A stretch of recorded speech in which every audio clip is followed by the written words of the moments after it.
Yeah. The funeral service of Muranga Senator's mother, Margaret Wangechi, was turned into a political platform with more than 20 members of parliament and a governor who had accompanied the deputy president, warning that the ongoing war on corruption should not be done with bias. We all know that corruption is an issue in this country.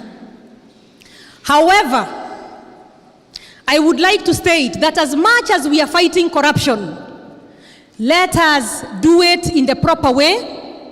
Let us do it objectively. Let it not be mob lynching of people. Let it not be an agenda with an agenda to get some people out of the way by painting them in a certain way. These people who are prosecuting corruption kwa newspapers, putting headlines, the DPP and leaders kwa headline, should even be charged for obstruction of justice. Because prosecution of corruption is not a newspaper agenda. It must be followed with evidence and solid evidence. I have never understood, either I am naive in politics ama sisikanishi rada vizuri. I have never understood or saw any two functions within Jubilee. Na nasema hivyo kwa sababu hawa raia wanatuuliza.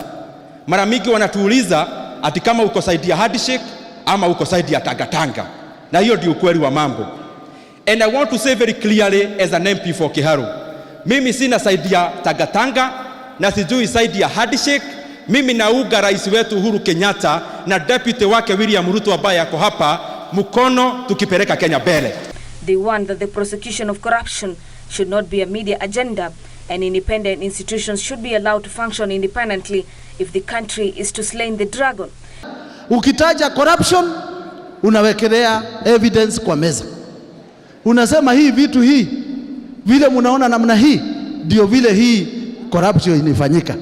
Lakini usitaje tu corruption, alafu unaiwacha vocabulary hapo inakaa kwa hewa. Sema corruption na huyu ameiba namna hii, akaiba namna hii na pesa ndio hii iko pale na hii akafanya namna hii, ndio inaonekana umeongea ukweli. Sasa wewe unaingia unasema umeshikana na rais.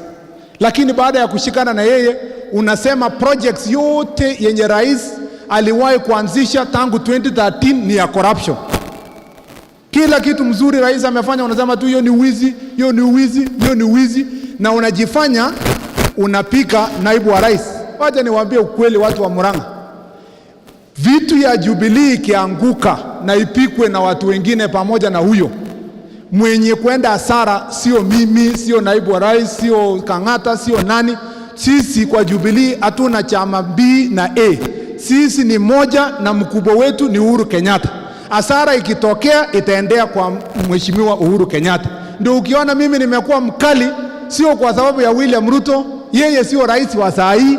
Mimi nakuwa mkali nikichunga rais Uhuru Kenyatta kwa sababu sitaki mwaka 3 ikiisha ati ameenda nyumbani hakuna legacy yoyote, kwa sababu alifikiria tumeshikana pamoja, kumbe ile kushikana pamoja imekuja kuwa kuharibu ile legacy yake.